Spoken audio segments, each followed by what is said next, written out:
Monday, Dog Nation. It's Brandon Adams, the host of DawgNation Daily, the daily podcast for Georgia Bulldogs fans. And sometimes happy and Monday don't necessarily go together.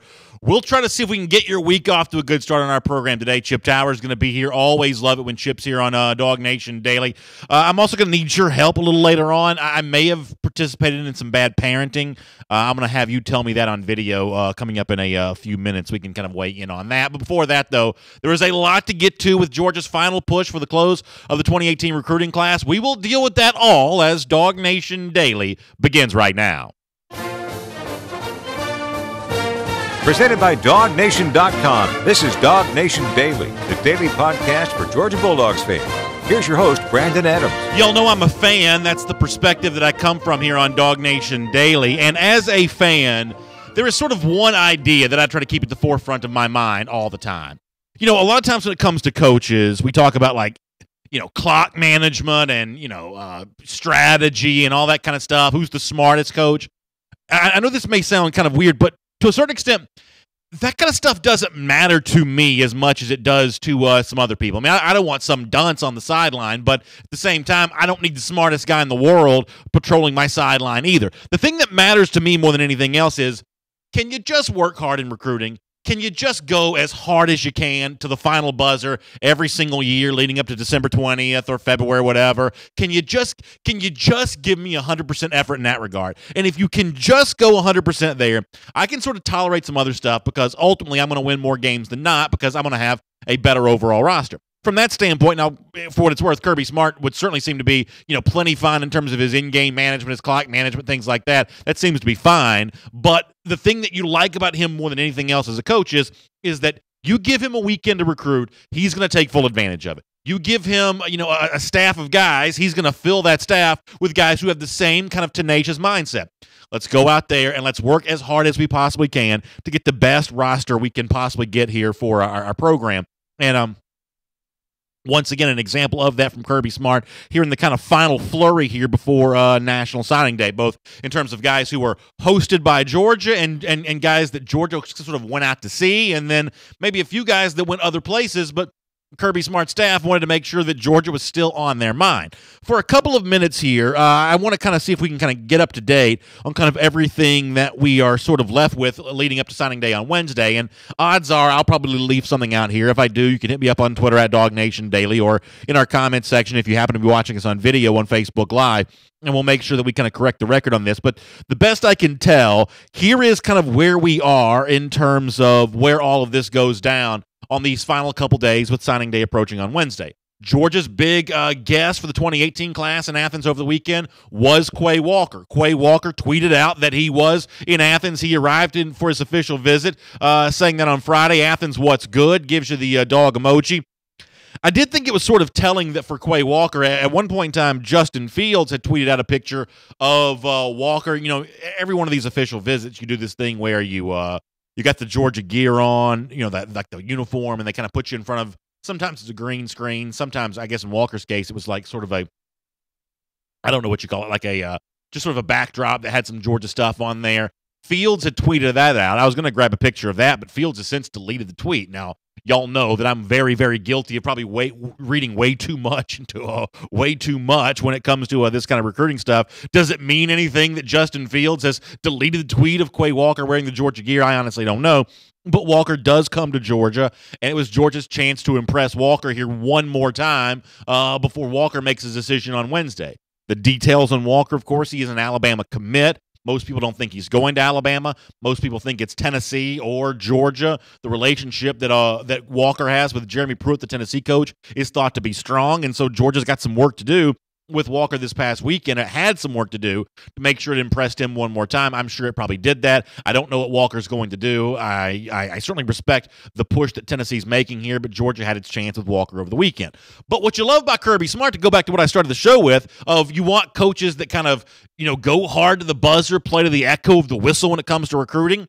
yes, Georgia entertains Walker with an official visit, but also he, I guess, gets on a plane, goes down to Southwest Georgia to Lee County to check in on Otis Reese one more time. The Lee County Schools official Twitter account showed Kirby Smart in the house for an Otis Reese basketball game down there in Leesburg. So Georgia not content to just rest with the potential of one more elite linebacker like Quay Walker, still going to try to settle and sell another one here when it comes to Otis Reese. So, can Georgia get one of these two guys? Is one of these guys a preference over the other? Honestly, we'll never truly know what's inside the head of Georgia coaches on this. Georgia fans have certainly been weighing in over the course of the last couple of weeks.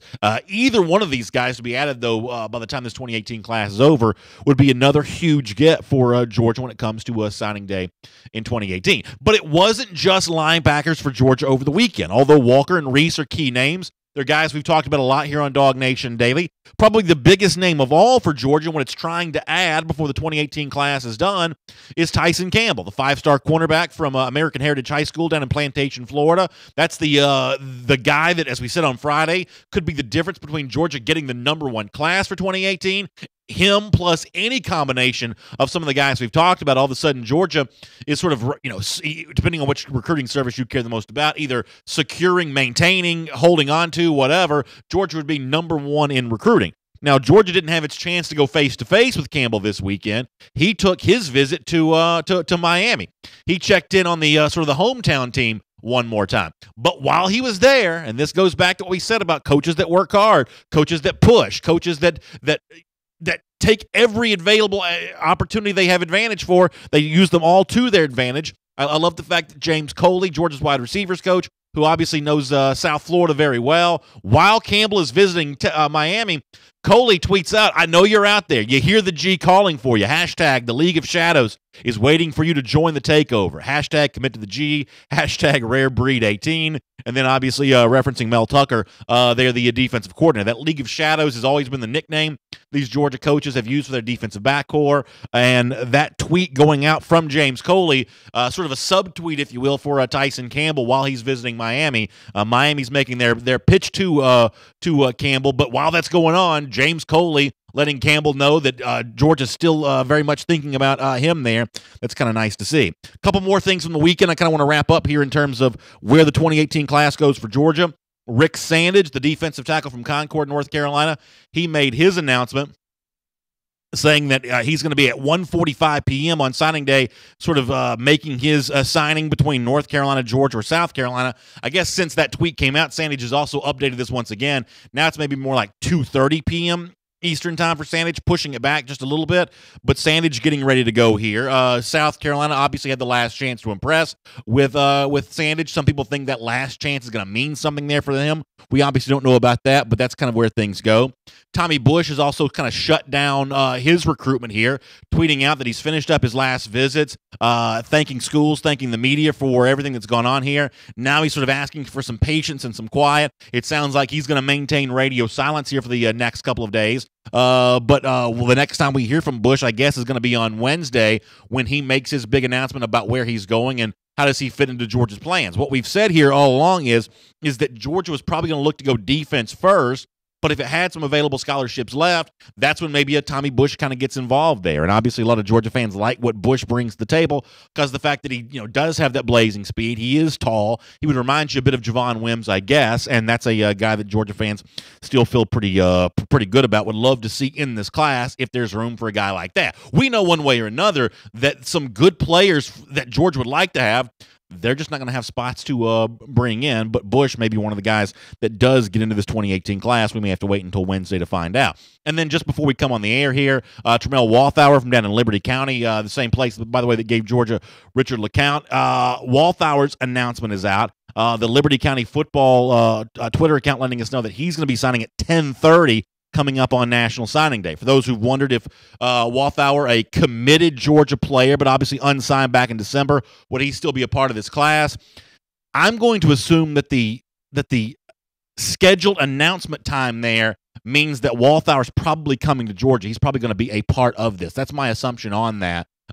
So his announcement comes out. He's going to be going at 10:30, so I think you can sort of pencil him in as officially being a member of this 2018 class, at least based on what we're seeing there on Twitter. So that's kind of where things stand right now. Obviously, we don't know all the names that are going to fit into the class for Georgia when Wednesday rolls around, but we do know this. If Georgia can get Campbell, as we've said, that gives Georgia a very good shot to be the #1 overall class for 2018 and gets to lay the groundwork for what could be a lot of success on the field in years to come. Georgia fans love the situation back in January, winning the Rose Bowl, being in the college football playoff, getting to a college football playoff national championship game, and they want more than that in the years ahead. And this signing class, the one that Georgia finishes off on Wednesday, may very well be the foundation to provide just that. My name is Brandon Adams. This is DawgNation Daily, the daily podcast for Georgia Bulldogs fans. Thank you for being with us, no matter how you get to us today. Whether you're watching us on Facebook and video at 10 a.m. on the DawgNation Facebook page, on the radio at noon on Athens Sports Radio 960 The Ref, in podcast form, iTunes, SoundCloud. We post the show for you at theworldfamous.DawgNation.com. We are glad you're with us. And speaking of National Signing Day, obviously a lot here on DawgNation Daily over the next couple of days. Going to focus in on how Georgia finishes off its 2018 class. That means we're also thinking about our big event coming up on Wednesday, Marlowe's in Dunwoody. Doors open at 11 a.m. It says 10 a.m. if you're watching on video. It's actually 11 a.m. Marlowe's opens at 11 a.m. that day for you. We'll be doing DawgNation Daily starting at 10. Doors open for the Marlowe's event starting at 11. So we'll do DawgNation Daily. We've got some special guests. Mike Johnson going to be with us. It is confirmed now. Former Georgia Bulldogs wide receiver Terrence Edwards, a guy who knows so many of these recruits so well. Terrence going to be with us that day, loaded at the Marlowe's in Dunwoody. We'll be able to carry the Otis Reese announcement for you live on the program there that day. We'll also have special SEC country coverage of Quay Walker's decision between Alabama, Tennessee, and Georgia. We'll do a lot of that from the Marlowe's in Dunwoody with you on Wednesday. Special meet and greet, chance to ask Terrence Edwards questions, chance to say hello to Mike Johnson. It's all going down Wednesday, starting at 11 a.m. at the Marlowe's in Dunwoody. I also did not give you the address. Can I see the graphic one more time so I can give the address for the folks who are listening to us? If you were listening to us, it's 1317 Dunwoody Village Parkway. That's 1317 Dunwoody Village Parkway.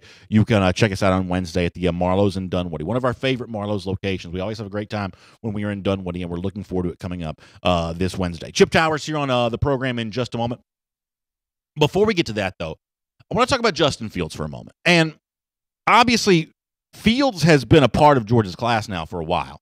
The newness of Fields has sort of worn off a bit. People have kind of gotten used to the idea of Fields being at Georgia, looking forward to his debut in April at G-Day, kind of seeing him in that red and black, doing some of the things that has made him such a famous recruit. But I think sometimes it's sort of important to sort of travel back in time and remember just how big of a deal Fields was thought to be back before we knew where he was going to go. I mean, think back several months ago when Chip Towers, who I mentioned will be with us in a moment, visited with DJ Shockley, and the subject of Justin Fields came up then. And Shockley, who was a quarterback great in his own right, led Georgia to an SEC championship. What he had seen of Justin Fields at the time was pretty impressive to Shockley. Here's DJ to describe it. I had heard a lot about him, so I went in like, oh, okay, yeah, I've heard of talented kids. I've seen them talent. Then I watched his film, I'm like, oh, wow, this guy's got something. I mean, he's big, he can run. He looks like he has tremendous poise. I mean, wherever he goes, that team is going to have a dynamic player. I mean, he is one of those kids that's smart. He understands the game. You can tell by watching the game, and he won't be easily flustered. So I hope he becomes a dog, seriously, because if he goes anywhere else, he's going to wreak havoc on, I'm sure Georgia will have to play him because he's going to go to a big-time school, and 9 times out of 10, they're going to play him. And so I hope he goes to Georgia. You know, I'm pulling for it. But he is one of those kids that you watch and say, wow, he's got it. And sister's going to Georgia, so Justin, he should be going to Georgia, dude. Come on. And then he did come to Georgia, and Georgia fans obviously celebrated that. But some other fans from across the South were wondering, what's going on here? How come Justin Fields entered himself into a crowded quarterback competition at Georgia? At the time, Jacob Eason was still on the Georgia roster. And Fields actually drew some criticism for his decision to come to Georgia. For a lot of people, it just didn't make any sense. So much so that the SEC Network's Greg McElroy went on television and actually defended Fields' decision. Here is McElroy explaining why the folks who didn't like Justin Fields coming to Georgia didn't have very much of a leg to stand on. The people that I'd like to have come at me are the people that criticized his decision. Who are you to criticize what's in the best interest of this young man.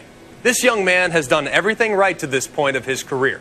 He's put himself in position to play at the college level and to do so with a full ride scholarship in hand. I looked through and the Twitter trolls and the banter, all the people saying, "You're crazy. Why would you go to Georgia? Look at the quarterback depth chart in front of you." What I would say, Mr. fill in the blank, outstanding quarterback, #1 quarterback in the country, I would say congratulations to you. You went where you decided to go, and now you're going to go compete your tail off for a starting position. So the people that I'd like to have come at me are the people that are criticizing said decision. That is, of course, if you can come out of your parents' basement. And obviously here on this program, we for the most part agree with what McElroy's saying there. The criticism of Fields was never warranted. But if you watch like the Super Bowl last night, you see another reason why Fields at Georgia is so important. I mean, listen, we obviously don't talk about the NFL on this program. We don't talk about the things like the Super Bowl very much. But you just saw last night a team hoist the Lombardi Trophy on the heels of a backup quarterback leading them there. So what I think that goes to show you is that in football, very little can be predicted, and very little works out exactly the way you think it's going to. Most people would have thought that when Nick Foles came in as Eagles quarterback, this season, that the season was going to be over. But instead, he leads them to a Super Bowl. And with Justin Fields at Georgia, that kind of additional quarterback for the Dogs will be in pretty good shape there as well. We'll have more on this later on the show. For now, let's get ready to welcome in Chip Towers here on DawgNation Daily. From Athens and across the SEC or wherever the recruiting trail may lead, here's a DawgNation.com insider. So hello to Chip Towers here on DawgNation Daily. Always good to have him with us. He's been writing some great stuff at DawgNation.com. I want to get into a lot of that. Some of it good, of course. Some of it maybe not so good. Georgia does lose another basketball game over the weekend. We'll have to kind of deal with that with him in a minute as well. But Chip, before we get into that, let me first of all say good morning. Thanks for your time. Appreciate you being with us. How are you?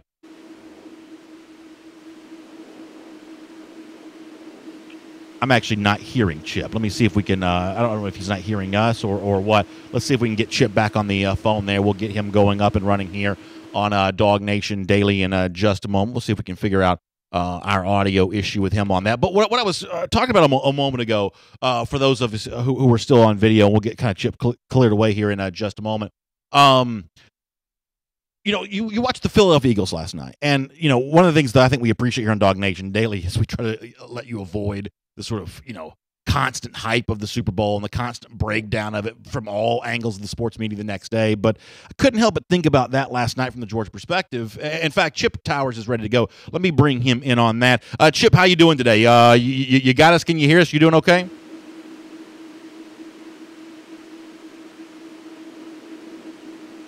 All right, we'll see if we can figure out what's going on with Chip on that. We're having a little bit of an audio issue with Chip. We might want to see if somebody can help us get going on that. We'll check in on him. While we're working on that, I'll also get ready to bring in some comments here for a moment, and we'll kind of get back on track here. We might want to see if anybody can help us with that. But while we're doing that, let me pull up some comments here, and we'll kind of chit-chat for a moment while we're getting all this squared away. Always appreciate you being with us here on DawgNation Daily, and of course here on the very live video that we do. Sometimes you have little issues that pop up from time to time. Alex Jordan said profound words from Chip Towers. Yeah, we'll look forward to hearing some of those profound words here in just a moment. Matthew McGahee says he's going to switch from the XFL to the NFL. Jason Lee checking on the program. Appreciate that. Chad Clark says it sounds fine to me. Maybe he was hearing Chip and I wasn't. Maybe that was the issue there. Neil Landon Jackson said he didn't even know who won the Super Bowl. So that's kind of interesting. But the point that I was making about Chip about Philadelphia, and I'll make this point real quick, and then we'll hopefully get back with Chip Towers, is that when you see a backup quarterback lead the Eagles to a Super Bowl, the thing that you realize is that football is very unpredictable. That, a lot of people, when they would look at Justin Fields, would want to say, hey, let's control this outcome. You got Fromm, who's going into a sophomore season. You've got at least 2 more years from him. I mean, if you look at some of these, early mock drafts from like 2 years away, they say that, Fromm could be a first-round pick by his junior season. If that's the case, then he'll leave after 3 years. But but you may have another third year after that, but you've got a little bit of time left with Fromm. And then some people would say, how about you then redshirt Fields, and maybe it works out so that Fields watches for a year, apprentices under Fromm for a year, and then by the time that Fromm's ready to go on to the NFL, Fields isn't ready to be the quarterback, and you've got another guy waiting in the wings behind him. And that's the perfect way to kind of control the outcome so that everything works out the way that it's supposed to work out. But the problem with football is, and I think that, last night's Super Bowl, another example of this, outcomes really can't be controlled. Things play out in sort of unpredictable patterns. And the only way to sort of weather the storms that come along is to, have contingencies. And the ultimate contingency is putting together as talented a roster as you can possibly have, putting together as deep a roster as you can possibly collect. And for Georgia, that means not just a Jake Fromm, but a Justin Fields as well. Do I expect Fields to overtake Fromm? No, I honestly probably don't. Do I think it's important to have two good quarterbacks at least? And at least two good guys at every single position? Yeah, I definitely do, and that's kind of what Georgia's got there. David DeKing Gaither says Fields is going to take the job midseason. By the middle of the season, David, I certainly think that Justin Fields has the capability of being a guy who is able to play. Do I think he'll overtake Fromm? If I were predicting, no, that's not the prediction that I would make. But, injuries also happen. Fromm could get hurt. Fields could be inserted. By the way, Fields in a brief window of playing time early in the season or during the summer, he could get hurt. At that point in time, it's important to have a backup for him. So these are all the contingencies that you have to deal with. And the only way these contingencies can truly be dealt with is by having as many talented guys on the roster as you can possibly have. Liston Wainwright says, how good is Stetson Bennett? Liston, it's funny that you would bring that up. We're actually hopefully going to talk to Chip Towers about that a little bit later on. Chip wrote about Stetson Bennett this week. The words that we've kind of had coming out of the Georgia program is that Bennett, as a scout team quarterback in 2017, was dazzling.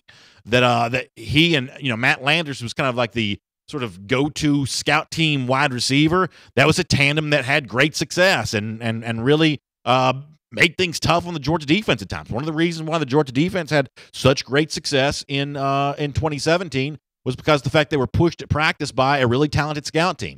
Landers at receiver, Bennett at quarterback was an example of that. Keith Dozier says, no way Fields overtakes Fromm, especially with a new offensive line needing time to gel.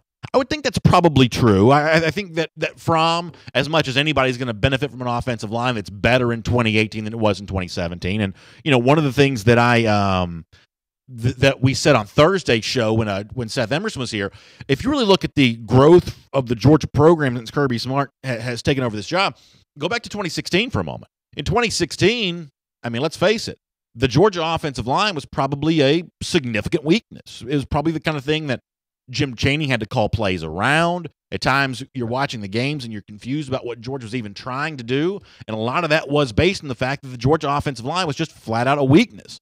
But by the time you sort of fast forward to 2018, this upcoming season, by that point in time, I would say that offensive line is probably one of the most significant strengths on the entire Georgia roster, the entire Georgia program. So I think that's kind of an interesting look at that. Matt Todman talking about something he'd seen online. He says, let me scroll down and get this. Otis Reese wanted Kirby at his senior night basketball game on Saturday night. Well, I guess that's why Kirby Smart was there. We actually showed you that tweet from early in the show from Lee County's official sort of school system Twitter account of Kirby Smart down there in Leesburg. There it is again. There he is for Reese's senior night there. So Georgia making that big push for Reese. And, if it is an either or for Reese or Walker, it's been fun watching the debate go on between Georgia fans of who you'd want that to be. Obviously, Georgia has collected a lot of really good linebackers, and to most people, the addition of a Walker or a Reese would seem like a sort of a grotesque luxury. But we know what Georgia's trying to do here. It's not trying to go to the Capital One Bowl. It's trying to go to the national championship. And that means building a roster very similar to what Alabama has, very similar to what Ohio State has, very similar to what Clemson has. And that means, sort of compiling as many of these linebackers as possible. Reese maybe more of like the guy that you could potentially use as a fifth defensive back. Walker may more of a traditional linebacker. And so the debate has kind of gone on about which guy would be better for the Georgia program. And I've loved, watching all of you kind of weighing in on that. Jennifer Stevenson Fleming talking about Tyson Campbell, how much he's needed by Georgia. And, yeah, for me, he's the number one overall need. There's nobody that's more important for Georgia than that. There's no recruit that sort of represents what I believe is missing at Georgia more so than what Campbell would bring. I mean, in a lot of ways, Reese and Walker are just additions to areas in which Georgia already has some guys that look like them. Georgia's got some guys in this class and on the roster that look a little bit like Otis Reese. They've got some guys in this class and on the roster that look a little bit like Quay Walker. They don't have a Tyson Campbell. They just don't. I mean, a true sort of big running cornerback, the kind of guy that looks like he's on his way to the NFL. Georgia just doesn't have that guy. And some of y'all have been on me in the comment section for not giving DeAndre Baker enough credit. You're probably right about that. I probably haven't given Baker enough credit overall. He's very good, and he's slated to come back for 2018 and have another big year. But Baker, in some respects, is still an overachiever. He's getting more out of his body than some people would have expected him to get. Tyson Campbell is not really that sort of plucky underdog type guy. Tyson Campbell is a big-time NFL prospect potentially, and we're looking forward to seeing him in a Georgia uniform. I believe we have Chip ready to go. I want to say thank you to all the folks. You never see this when you do the show with me. You only see, my fat face. But over here, we always have a team of folks helping us get things up and running. We're always appreciative for them. I believe we have Chip. Let me see if I can say hello. Chip, are you with us? How you doing? Hello, Brandon. It's so nice to hear your voice. Chip, it is nice to hear your voice as well, and we will get running with you here on DawgNation Daily. And way back a moment ago when you were getting ready to join us, one of the things that I was talking about at the time was, you see Philadelphia win the Super Bowl last night. Nick Foles, the backup quarterback. Carson Wentz could have been the league MVP. He gets hurt. Foles comes in, and the rest is kind of history. And what I said here on the program a moment ago is that, to me, demonstrates the importance of having more than one good quarterback. And for the people who question, why does Georgia need a Justin Fields if it already has a Jake Fromm, and at the time it was also a Jacob Eason too, the Super Bowl last night is sort of proof of why you want as many good quarterbacks as you can have, right? Oh, yeah. I mean, it's the most important position in football at every single level, going all the way down to, Little League. And, certainly that was an impressive performance by Nick Foles, no question about it. Both quarterbacks actually in that game. And,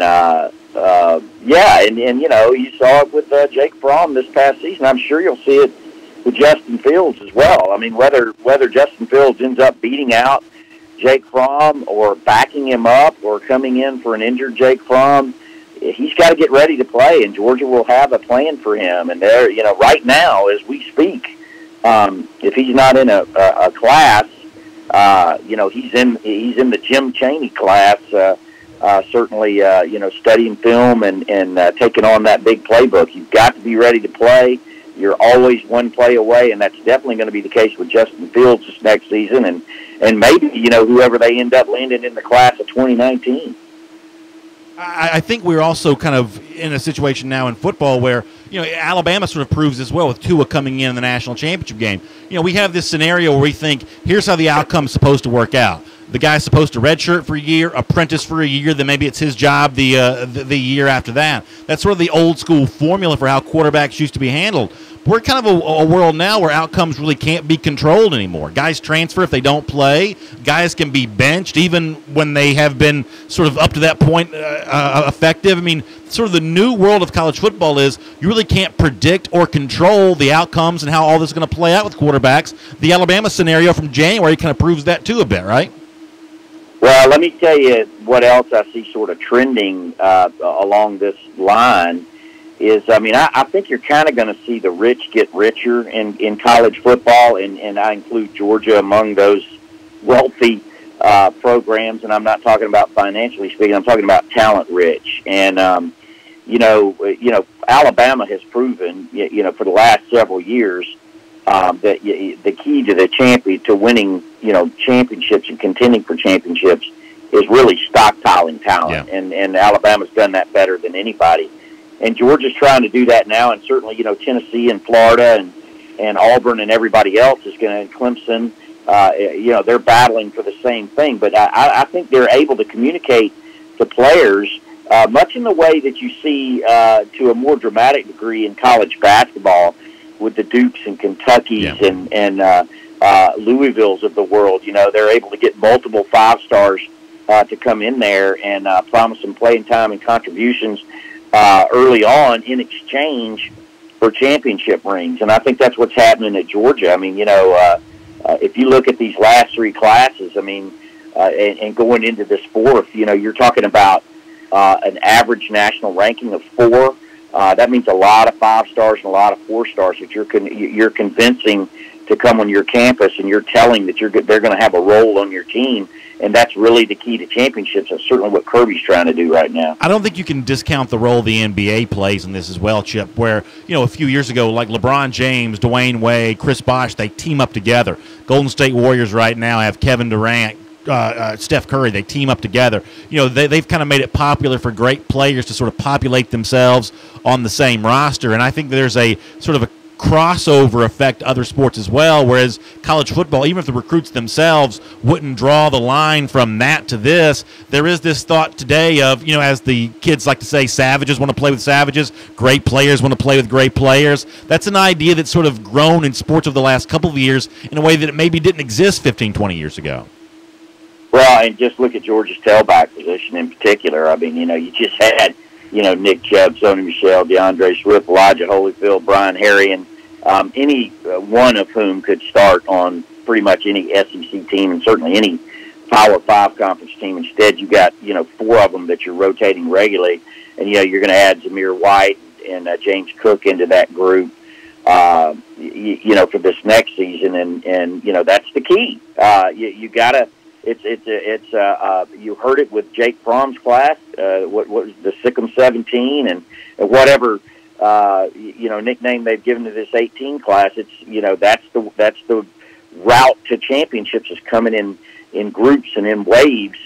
Of talent to one place, and Georgia's had that going on the last few years. You and Seth and Jeff have been doing kind of a cool thing over the last few days where you're kind of tackling one of those questions of the day, and I've heard a lot of good feedback from this from a lot of Georgia fans who they're interested in sort of submitting their own questions to see if they can get y'all to answer them, and they're also like kind of reading what kind of comes up there. I think it's just a really fun thing to do during the off season. What I've heard from Georgia fans on it, DawgNation readers, has all been very positive feedback, and one of the questions that you dealt with the other day was just how good Stetson Bennett is, the guy that was the scout team quarterback for Georgia, a preferred walk-on for the Dogs in 2017, and one of those guys, and I know your ear is to the ground, you hear a lot more of this kind of stuff than I do, but you'd sort of hear these rumblings of, boy, Bennett as a scout team quarterback, he's pretty dadgum good. He's a guy that sort of can make life tough on the Georgia defense in practice occasionally, and that's kind of an interesting guy to sort of add into the mix of what might happen for Georgia at quarterback. I mean, I certainly expect Justin Fields to be the primary backup, but if you believe what some people say, Bennett may at one point be good enough to play himself, right? Yeah, I mean, I would imagine you're probably going to see him on the field this next season, and one of these, at least in garbage time, of one of these, non-Power 5 teams that Georgia's playing. But let's be clear. Normally, I mean, the book on a college football roster is you want to have 5 quarterbacks, okay, that you can go play. I mean, Georgia can actually go back in their history. Maybe it was I think it was the late 1970s, maybe it was 79. Or 77 or somewhere in there, they went through 5 quarterbacks in a season. I mean, generally, you want to have 5 quarterbacks you can play. But the very presence of Stetson Bennett has put Georgia in a situation where they don't have to panic and run out and sign somebody, necessarily in this 2018 class. They may get another preferred walk-on as a quarterback, but they don't have to run out and sign another quarterback. Now, certainly there'll be a high priority next season on getting another quarterback on the roster. But, yeah, guys like Stetson Bennett, Sam Vaughn, too, give you somebody who can compete. The stories coming out of Georgia, not just in the Rose Bowl preparation, but that's where you heard the most about it, but all year was the job that Stetson Bennett, Georgia's defensive starters, like, oh, yeah, man, that dude gives us fits. So he's very mobile, got a really good arm. He's kind of a small guy, but he's very, very elusive, can run the ball. He's kind of a miniature Baker Mayfield who can get the ball downfield and certainly buy himself time or get yards with his legs. And then you got Sam Vaughn as well. So I think Georgia is comfortable going into a season with basically those 4 guys at their disposal. You talk about going through a lot of quarterbacks in one year. Another year that kind of comes to mind for that would have been, like, say, 1995, a year that I know you remember. Mike Bobo starts the year quarterback, but by the time you got to Tech at the end of the season, George was playing Hines Ward at quarterback. So, I mean, not even really all that long ago, although I guess 1995 is kind of a long time ago now, but certainly within even sort of the modern footprint of Georgia football, you've had years where you've had to use, like, sort of multiple quarterbacks in the same season. You remember, what was his name? Was it Brian Smith? Yeah. That was on that 95 team. Guys we forget about, Preston Jones, right before that. I mean, Joe Dupree. All those are guys who ended up having to be thrown into action in a game for one reason or another. Joe Cox, Joe Cox was right in there in between Matthew Stafford and David Green. Yeah, you're always got to be looking for plenty of quarterbacks, and you got to be, and they have to be ready to play. That's the toughest room to be in terms of what your daily expectation of readiness is that quarterback room. And it doesn't matter whether you're a scholarship guy or a backup. You better know that game plan because you could be thrown in there at any minute. I don't want to get too lost in the weeds here, but you mentioned some names that I've got to take the bait on. You mentioned Joe Dupree and Chip. A lot of our audience won't even remember who that was, but early, I guess it would have been like very early 90s. It was during the Ray Goff era. It could have been 89, but I believe it was very early 90s. I was a child. I used to go to every Georgia game, and Dupree came in, I believe it was against Vanderbilt, and at the end of that game, as a child, I was fully convinced that he was a future Pro Football Hall of Famer. I mean, back then we were so hungry to see Georgia have a really good quarterback and have great success at the quarterback position. I remember being convinced that Dupree was going to go on and have some like great NFL career, and I don't know that he ever really played too much after just those couple games. But back then, that's what sort of all it took to kind of get a Georgia fan excited about the quarterback position. Well, as they always say, there's never a more popular person than the backup quarterback on any roster. I mean, it's going to be Justin Fields this year, even though Jake Fromm went out there and proved to us what he showed us, in 15 games. I mean, it wasn't like, that he just got lucky to do what he did over the course of 15 games and really lead Georgia to the promised land. He couldn't bring it all the way back home. Yet all the buzz going into the season is could Justin Fields beat him out? Could Justin Fields be better? Can he be that extra element?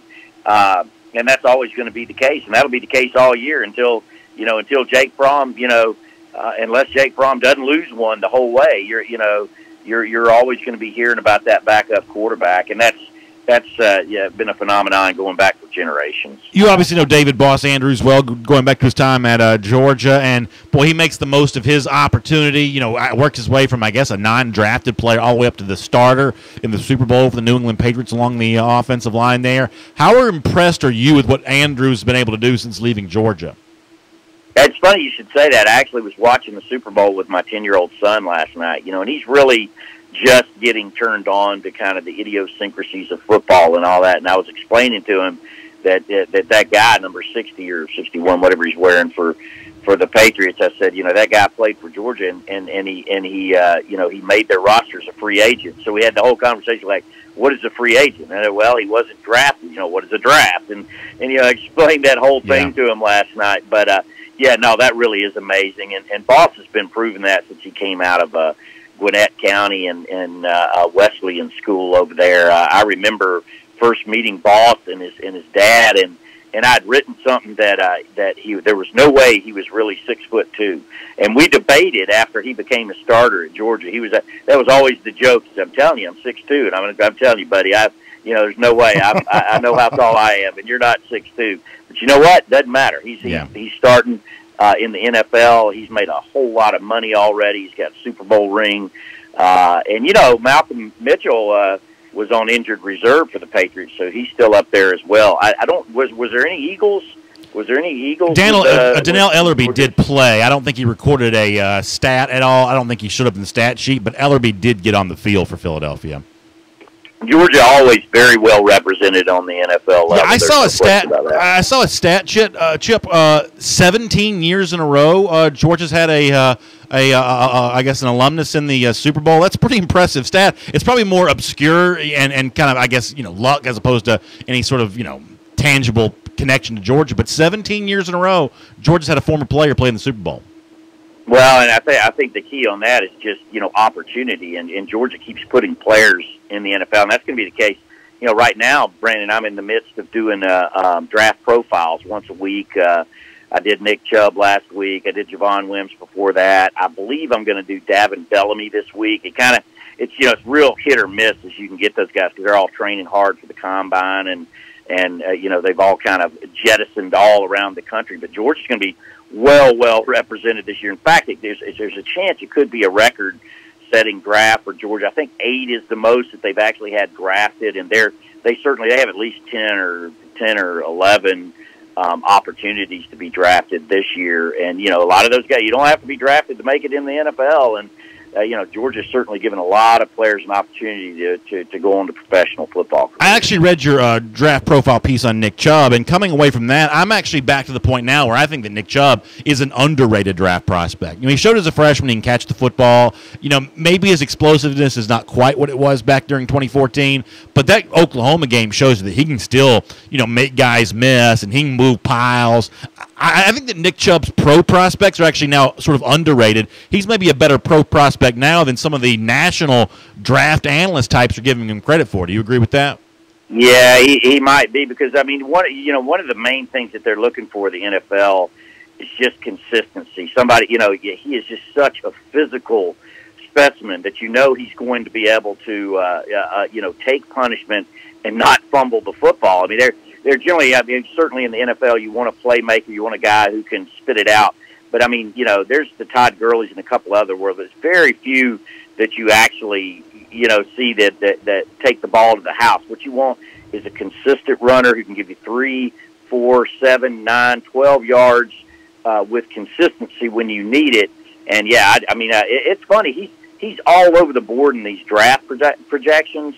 Some of them, have him kind of low, in the maybe, around 15th running back, but some of them have him very, very high. One of them, what's his name, Todd McShay of ESPN, who, has a strong reputation, actually puts Chubb above Michelle and above several others because he's like, look at the dude's projection, look at his production in college.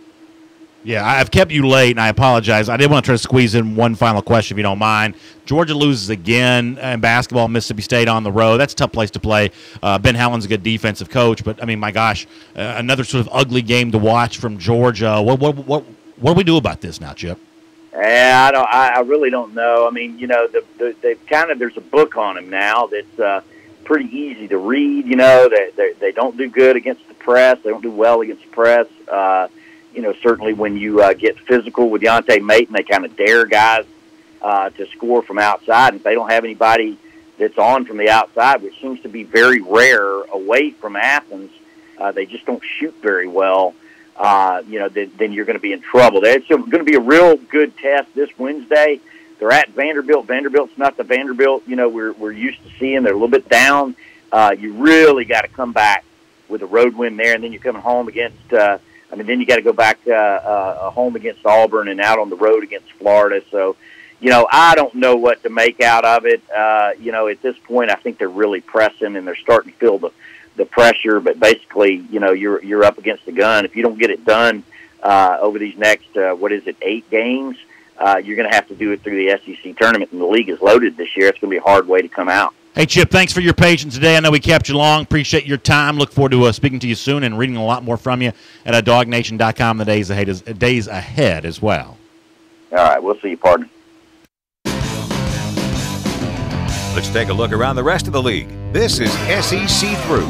Yeah, so here on DawgNation Daily, we have a rundown that we kind of work off of, sort of our little – it's not a very detailed script, but it's sort of our plan to get through the day. And it seems like over the last few weeks, I've sort of slowly kind of built myself into a bad habit of we're running extraordinarily late, like every single day, in terms of kind of getting in what we need to get in the sort of time frame we've been allotted. So running late with Chip, running late off the top of the show. We'll see if we can sort of figure out a way to get out of here on time before it's all said and done. But we always appreciate Chip Towers here on our DawgNation Daily. Always a lot of fun with him. As we transition to our SEC Through, a lot of what we talk about will be sort of recruiting based because obviously just like Georgia's kind of pushing towards Wednesday's National Signing Day. A lot of these other programs kind of doing the same thing. I think we mentioned the other day on SEC Country Live. Of course, you can check out SEC Country Live 3 p.m. Eastern Time on the SEC Country Facebook page. We talked about Asa Martin, the Auburn running back signee who was named Mr. Football in the state of Alabama this past year. And by the way, seemingly Auburn has gotten more of these Mr. Football type guys over the last 8 or 9 years than Alabama's gotten. It hasn't really helped them on the field too much, at least in comparison to the Iron Bowl rival. But another elite player from the state of Alabama ends up at Auburn. And one of the things that Martin is saying is that he wants to come in and compete for a starting job right away. And obviously, if you're an Auburn fan, you like that level of confidence, that spirit of competition. It's also probably true that Auburn probably needs Martin a little bit in 2018. I have said that one way or another, I think that Auburn is probably fine at the running back position. I don't worry too much about Cam Petway being gone, Kerryon Johnson being gone. Those are big names to depart from a program, but overall, I think Auburn will probably replace them because one thing about Gus Malzahn is historically he's had pretty good running games here. We may not know the names yet, but we expect the productivity to be kind of what it is. Martin may be one of those guys that sort of factors in that conversation. They need to find some guys. They're going to give freshmen a look, and it wouldn't surprise me if Martin's one of those guys. The other Martin, Cam Martin, may get his shot there also to be kind of a featured running back. But Auburn using some freshmen at running back position, at least a freshman, I would expect that next season that probably happens. I thought this was kind of interesting, and I kind of understand the point being made here. Florida's making some changes. Now, I think this is kind of interesting that when Jim McElwain was Florida coach, inside the swamp there, they started painting the years in which Florida won the SEC East. Obviously, McElwain's claim to fame as Florida coach was that he won the East twice, 2015 and 2016, and he put that inside the swamp. Florida is now painting over those division title years, saying the only thing we're going to honor inside our stadium are SEC championships and national championships. And, Scott Strickland sort of explaining that the other sports kind of do the same kind of thing. They don't really honor division championships. That's not what they want the football program to do either. Obviously, there's a great sort of symbolism here that maybe McElwain just didn't shoot high enough as Florida coach. He wanted Gators fans to be happy with division titles as opposed to what they had come to expect, national championship under Urban Meyer, national championship under Steve Spurrier, and then that McElwain just wasn't shooting high enough. He wasn't valuing the previous success the program had had. Obviously, here on DawgNation Daily, we hate Florida. We believe that good Georgia fans are Gator haters first and foremost, but even someone who feels that way, I have to admit, I sort of like the move. And it's one of the reasons why we do the Gator Hater Countdown here on DawgNation Daily, because we believe that not only is Florida a rival worth hating, it is also a bit of a benchmark to determine just how well Georgia's doing. That you could beat Georgia Tech every single year and get nothing out of it. But in most years, if you beat Florida, that means you had to have a pretty good team to be able to do that. And this sort of symbolic gesture by the new athletic director, Scott Strickland, the brand new coach, Dan Mullen, another example of that. So I have to admit, even though I don't like Florida, I think this is probably a pretty shrewd move from Florida to sort of distance itself from the Jim McElwain era a bit. So we talked also in SEC Country Live at the end of last week about Brevin White, the quarterback who was going to choose between Princeton and Alabama, and he has chosen Princeton, turning down Nick Saban, Alabama, to go pay his way at Princeton. This is mostly being treated around the world as sort of a win for academics over football. I don't necessarily view it that way. I mean, listen, there are a lot of people with sort of crippling financial, student loan debt that probably would love to have gotten their school paid for. I don't know that it's a no-brainer that being a student at Princeton is better than being quarterback at Alabama. I don't necessarily 100% feel that way. I think if you look at the sort of small fraternity of former Alabama quarterbacks, my guess is most of them are doing pretty well at life. If you want to be at Princeton, that's by all means your choice. You can do what you want. But I'm not so sure this is much of a no-brainer as the media is sort of treating it to be. One more thing I will mention here for our SEC through. Isaac Taylor Stewart, the five-star cornerback, who's apparently sort of cut ties with Alabama. He does visit Tennessee over the weekend. Another example of Jeremy Pruitt being very good at getting visits. Now, we'll see come Wednesday how many of those guys that he actually closes with. The door is thought to be closed on Taylor Stewart going to Alabama. They've essentially started the whisper campaign of, he's got some off-field issues. Alabama always seems to do that with guys that it doesn't take. I'm not sure the grades. They have lots of sort of reasons they allow to become public about why they are not, in on a guy. They have started with that with Isaac Taylor Stewart. So it would look like he's not going to Tuscaloosa, probably not going to Tennessee either, but another example of Jeremy Pruitt getting another big visit from a five-star prospect. It will make that your SEC through. And here on Dog Nation Daily, I mentioned a moment ago, it's kind of running late during the show. There was something that I meant to do early in the program and just didn't get to. We're talking about Justin Fields. We're talking about how, for Justin Fields, if you are the backup quarterback at Georgia, backup quarterbacks can be valuable. Tua Tagovailoa just led Alabama to a national championship. Dick Foles just led the Philadelphia Eagles to a Super Bowl. That as the backup quarterback, you have a chance to come in, you have a chance to contribute, you have a chance to play. Justin Fields, when he accepted the Mr. Football Award from the Touchdown Club of Atlanta the other night, actually spoke about that. The fact that he knows here at Georgia, he could just blink his eyes. All of a sudden, he's the guy because of injury, because of whatever else. Football can be somewhat of an unpredictable sport, and it sounds like based on what Justin Fields said the other night, he's ready for that, were it to happen. Most definitely excited. I know I'm one play away, and probably not going to start out as the number one guy, but you have to prepare each and every day and acting like I am, because just like you said, I am one play away. So I'm just going to work on that and just work my hardest every day. Yeah, listen, that's the attitude that you want your quarterback to have. I like hearing that from Justin Fields, and I think that Georgia, in terms of returning starter at quarterback like Jake Fromm, you couldn't ask for much better than that for the program. But to have another capable quarterback also on the roster, even if it's a guy like Fields who'll probably going through some learning curves, some growing pains early in the year, that's a pretty good position overall for Georgia to be in. So speaking of the Super Bowl, that was what happened on the field. Nick Foles, the backup, leads the Eagles to the championship. Off the field, well, I had a little bit of an issue. And, I wanted to sort of call myself out on this for a moment, because there is a degree to which, and I'll take some comments on this in the comment section, there's a degree to which I almost feel like maybe I was a little bit of a bad parent about something. Here's a quick backstory on this, and then I'll kind of get to the punchline. I really don't care about the NFL that much one way or another. I'm just not a big pro football fan. I watched the games. I watched the game last night, but I'm just a college football guy. I make no secret about that whatsoever. I like college football about 10,000 times, and I mean that literally, about 10,000 times more than I like the NFL. It is a minor blip on my radar compared to college football, which I obviously sort of obsess over all the time. But my son has kind of gotten into pro football a little bit, and he's only 6. He's a bit of a front runner, if you will, and so he wanted a New England Patriots Tom Brady jersey. And I don't know if this makes me a good dad because I gave him what he wanted, or a bad dad because I didn't explain to him the sort of value in not bouncing from team to team. But I did buy him the Tom Brady jersey. In fact, for those watching on video, I have a picture of this. Here's my son last night, our sort of, pick up sort of last-minute planned Super Bowl party. He's got his Patriots balloon, his Brady jersey on. He's chomping on a cupcake here, and he is basically the ultimate front runner, because when the Patriots lost last night, he took that jersey off, threw it on the ground, said, "I'm never wearing this again." So I don't know. Does this make me a bad dad? Let me bring in Hannah, our buddy who helps us get on the air each and every day here. Am I a bad dad for doing the Tom Brady thing here? Yeah, but don't you want to earn it by sticking with the same team? I mean, in our family, if we're going to root for an NFL team, we're going to root for the Falcons. I live in Atlanta. Isn't that kind of what you want to do here?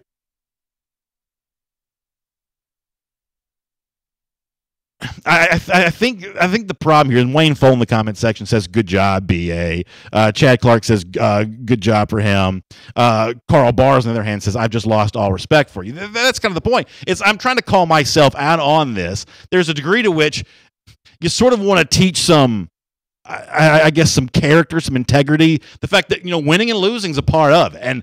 And unfortunately for him, his sort of Patriots fandom did sort of begin a Super Bowl a year ago, where he was rooting for the Falcons like everybody else in Georgia was. And then when that game didn't go well, he just sort of turned his back on the Falcons forever. It's almost like a wrestler that sort of like turns heel. Like my 5-year-old son last year, he's 6 now, that was sort of his heel moment. So listen, here on Dog Nation Daily, I try to be as open and transparent as possible. Sometimes the fatherhood, I may not always do exactly what I'm supposed to. Maybe last night was an example of that. All right, on a different subject, we'll get ready to close up the show here on Dog Nation Daily. I may allow my son to wear the Patriots jersey, The one thing I am never going to do, though, is to allow him to wear any kind of blue or orange. That's the one thing we're not going to do here because on DawgNation Daily, we believe that, you know what? A good Georgia fan is a Gatorator first and foremost. A good dad teaches his son that. And obviously, here on DawgNation Daily, we do the Gator Hater Countdown each and every day, including 264 days from right now. Georgia's going back to Jacksonville, play Florida again. We think the Dogs get a win there in that game, and we're looking forward to seeing that go down. 264 days from right now. It's our Gator Hater Countdown right here on DawgNation Daily. I will tell you that the next couple of days we're very busy. Jeff Sintel back on the program tomorrow. A lot of National Signing Day recruiting talk with him. And then we're live at Marlowe's on Wednesday. Announcements as they happen, we'll bring them to you right here on the air, and we'll talk about how Georgia finishes off its 2018 class. We'll see you tomorrow morning, 10 a.m. for DawgNation Daily. And for those of you who are with us right now, we got time for a little bit more comments. So yeah, listen. I try to be as honest as I possibly can. Jennifer Stevenson Fleming's got a really good idea. Jennifer says, put him in a girly Rams jersey. So yeah, I think that listen, this Patriots thing's gonna last for 5 minutes. I mean, trust me, I don't think he's ever wearing that jersey again. Patriots lost. That jersey's of zero worth and value to him, and he will just sort of bounce around from NFL team. The only thing it's going to end up doing is just costing me a bunch of money, because the honest truth is that, and Chip talked about this with his son, it's kind of cool to sort of sit there with your kids, and I have a 2-year-old daughter, so she's not that into it, but she was into it enough to, I mean, we were having cupcakes last night, so that's all she needed to know it was going to be a good night, so she didn't care about the football game, just the fact there were cupcakes. But it's kind of cool to sort of sit there with your kids and watch the game. My son was very into the game last night. So even if it's for kind of like a sort of a bandwagonish sort of late to the party type reason, if that's what it takes to get him to sit on the couch with you and watch a football game, that's probably a choice I'm willing to make. Julie Craig says he's 6. Let him enjoy his childhood. Yeah. Christopher, I hope I pronounce this right. Himmelsbach says, yeah, to the girly Rams jersey. I actually think he'd love a girly Rams jersey because he does like Georgia. So I think that he'd actually like the girly jersey. The problem, though, is these jerseys, I don't know what stage of life you're in if you have kids who are into the jersey stuff these days, but these jerseys are expensive. Oh, my gosh. I got to get into the jersey making business. Matt Tobin says, if we sign Quay Walker, will that scare a player like Owen Popo, since it seems like Owen just became interested in Auburn just based off their lack of depth at the inside linebacker position? So I still feel pretty good about Owen Popo, regardless of what Quay Walker does. I think that, I mean, to be completely frank, and this is one of the things that I can do in a way that Jeff probably can't. You know, Jeff's a reporter. He gives you facts. I'm a talker. I give you opinions. I think Popo's a better prospect than Quay Walker is. So I don't think Popo should be scared off of any program because of what Quay Walker does. I don't think Owen Popo needs a thin depth chart to make a move. Now, I did see what you saw in terms of Owen Popo updating his top 3. And I guess I maybe should have mentioned that during the SEC through today. I'm sure we'll do that with Jeff Sintel a bit tomorrow. But ultimately, I still feel pretty confident about Georgia's chances with Owen Popo, and I feel like Popo is just an elite player. And, you know, whatever school he chooses, the moment he arrives, it's going to be a problem for the guys already on the roster because I think he may be that good of a player. Tony Porter brings up a good point. Be glad you weren't a parent during the jacket and shoe days of the late 80s, early 90s. Drove me to the poorhouse. Tony, I'll tell you the honest truth about that.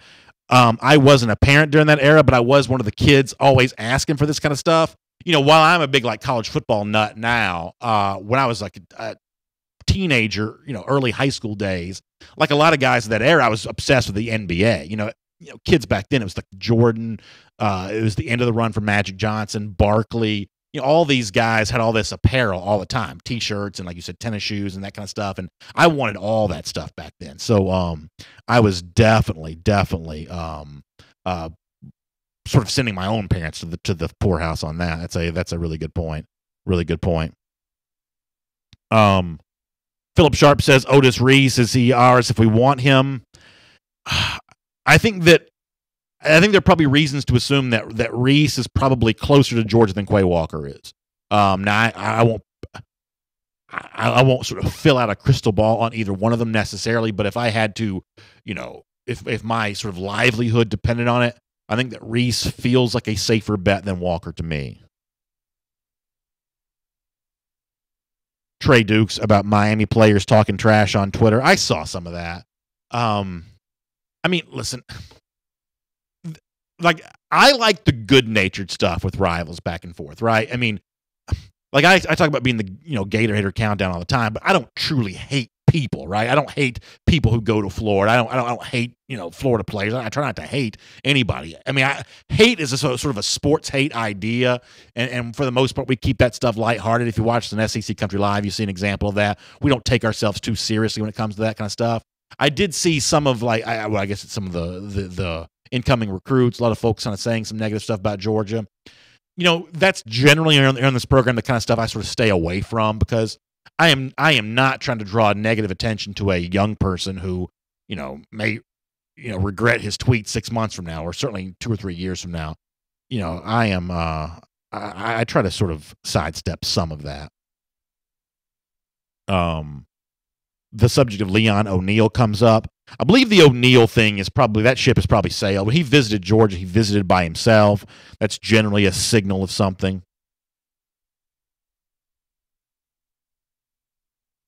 Matt Tomlin says Otis Reese is kind of a Mark Barron type from Alabama. That's a pretty interesting comparison. Comparison. Trey Duke says, "Oh, come on, BA. Y'all know me. I mean, listen, for the most part, we try to stay pretty lighthearted around here." Kathy Aquavia Green also says a pretty good point. Everybody talks trash on Twitter. That is also a pretty good point, too, that there is a lot of trash talk on Twitter. I also don't think that Miami is a legitimate recruiting rival of Georgia, to be completely honest with you. I mean, I hate to say that, but, if Georgia and Miami are going head-to-head for even a player in South Florida, my assumption is Georgia ought to be considered the favorite for that player. Christoph Hamelsbach says he agrees football hate is not really hate, but you still don't let your kids go to Florida. That, Christoph, that's well said. Daniel Goldsmith says he's realizing today how similarly we feel towards things. Daniel, that's good to hear. I consider myself in good company then. Dante Eady says, Tyson Campbell's a silent commit. I think we get Sandage, Otis, and Quay. Let me tell you something, Dante. If that's what we're doing, we're going to be toasting some Dixie vodka or something come Wednesday. That's obviously my perfect close. I don't know if we're going to get I don't know if we're going to get the perfect close on that though. We're late, so I'm going to get ready to wrap up here. Jarvis Hanna says, "What's up with the Rick Sandage deal?" So Sandage does slightly move back his commitment or his signing announcement. My assumption is that Georgia's still not the favorite for Sandage. And I love that video of the in-home with Kirby Smart and Jonas the other night. I mean, they certainly did everything they could, I think, to win him over. I think South Carolina going last, selling early playing time, I think that probably matters there. I think probably so. Tim Tatum says we get Quay Walker. Well, there you go. I would say that, and y'all can tell me if you think I'm wrong. You certainly have never shied away from that before. But for me, better chance than not, Georgia doesn't get Quay Walker. Better chance than not, Georgia doesn't get Rick Sandage. And I'm not telling you that can't happen. I'm saying if it's like 100%, it's more than 50% chance that Walker goes to Tennessee, and a more than 50% chance that Sandage goes to South Carolina. If I were to guess, that's what I would guess. Jennifer Stevenson Fleming says, "What about Tommy Bush?" I know Jeff's writing about Tommy Bush today. I'm actually looking forward to reading that, because figuring out how Bush fits into all this is actually pretty interesting to me. Is Bush a take for Georgia no matter what? Is Bush so interested in is Georgia so interested in Tommy Bush that it's going to lock down with him and not be worried about what Quay Walker is going to do or something like that? Because Georgia may can sign 5 here, and if it can, is Bush definitely one of their 5 no matter what, or do these defensive coaches get their shot with Walker and Sandage before Tommy Bush does what he does? I think that's kind of where we are. John Clark also talking about Termel Walthour, saying that he signed with Georgia. As we said earlier in the show, his time is now announced at 10:30 a.m. Unless we hear that decision is postponed, I think that means that Walthour is expecting to be a part of this Georgia class. So that's a lot of interesting stuff. James Crump mentioning Antoine Green going to North Carolina. I had heard about that. Randy Hall about Jordan Davis. I actually don't know what time he's signing. If one of y'all know, can pop that in the comment section. You may have to do that after we go off the air, but I have not heard officially what time Jordan Davis is signing. It may be public. I just don't know. I just don't know when it is. We're going to get ready to sign off for right now. Thanks for being patient with us. We had a little bit of a technical issue earlier. Sometimes that happens. We're live here. We got a lot of moving parts, and we have a lot of folks that help us get all that taken care of. I certainly appreciate all that. Appreciate you being here today, too. 3 p.m. Eastern time today for SEC Country Live on the SEC Country Facebook page. Love to see you there for that. And if you can join us on Wednesday, doors open 11 a.m. at the Marlowe's in Dunwoody. It's going to be a really, really fun way to kind of cap off signing day. Terrence Edwards is going to be there. Mike Johnson's going to be there. We got some giveaways. We'll be taking the Otis Reese, Quay Walker announcements live while we're there. So we're going to be busy. We're going to look forward to seeing you there, too. Marlowe's in Dunwoody coming on Wednesday. For now, though, I'll say goodbye. Have a great day. We'll see you tomorrow morning at 10 a.m. for another episode of DawgNation Daily Live.